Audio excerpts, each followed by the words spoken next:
An artificial satellite is moving in a circular orbit around the Earth with a speed equal to half the magnitude of escape velocity from the Earth. We need to determine the height of the satellite above the Earth's surface. If the satellite is stopped suddenly in its orbit and allowed to fall freely onto the Earth, find the speed with which it hits the surface of the Earth. So these are the two questions which we need to answer for this particular question. So the first thing which I'll do is I'll draw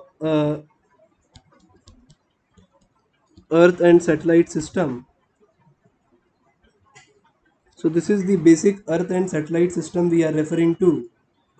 So this is the mass of Earth having radius r, and at a height h, a satellite is moving with a certain value of velocity. So the height is h.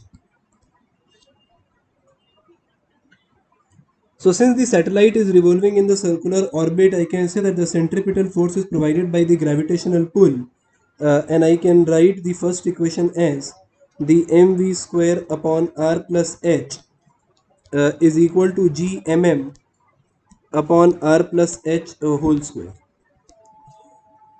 And then from here I can write the value of velocity as root over gm by r plus h. So I have obtained this result previously also.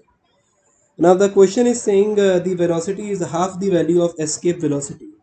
So if the problem is saying that the velocity is equal to half the value of escape velocity, so from here I can write that it is equal to half of root over 2 gm upon r.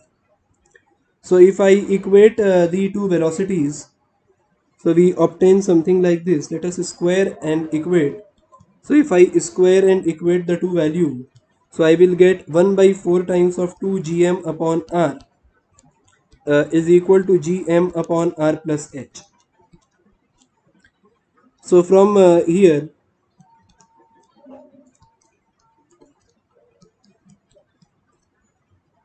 2r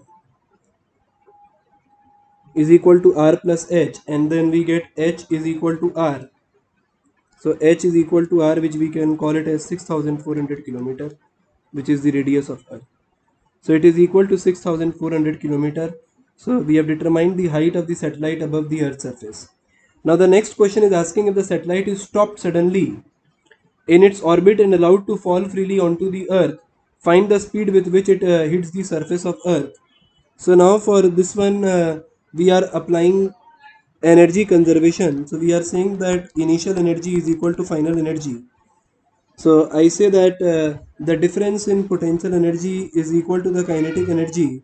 So we can write it in this way, that initially it was equal to minus gmm by 2r, and then finally when it will hit the earth, so we can write it as gmm upon r plus half mv square.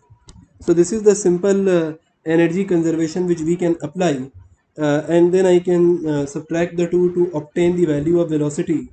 So we obtain it as this way, g m by r is equal to v square, that is square root is equal to v.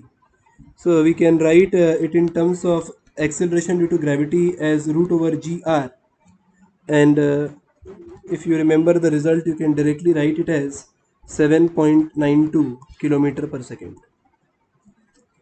So this is going to be the velocity with which it is going to hit the surface of Earth.